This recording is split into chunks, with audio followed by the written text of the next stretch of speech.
Every accused person is entitled to legal representation before the courts and to the very best efforts of those lawyers, including by keeping their confidence, no matter how awful the charges against them. Nicola Gobbo, known in these proceedings as EF, had built a career on representing major organised crime figures in Victoria. Meanwhile, she had become a police informant and was providing police with information about her own clients while she was representing them on criminal charges.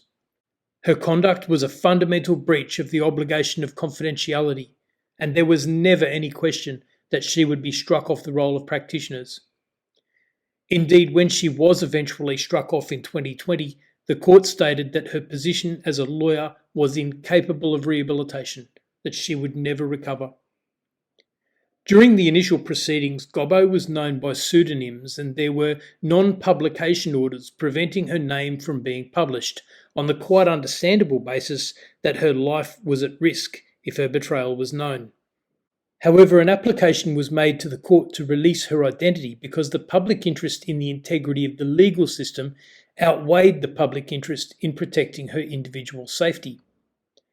This was particularly the case because arrangements had been made for her protection in a witness protection program, but she refused to participate as she did not trust police. The High Court found that the greater public interest was in the integrity of the system and her name should not be suppressed.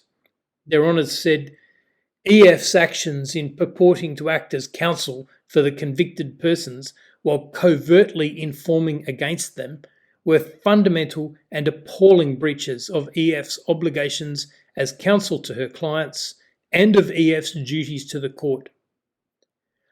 Likewise, Victoria Police were guilty of reprehensible conduct in knowingly encouraging EF to do as she did and were involved in sanctioning atrocious breaches of the sworn duty of every police officer to discharge all duties imposed upon them faithfully and according to law, without favour or affection, malice or ill will.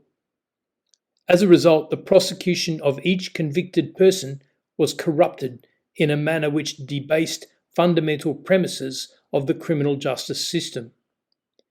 This case will no doubt stand for generations as the worst betrayal by a lawyer of their oath of office and the fundamental principles upon which the profession is built.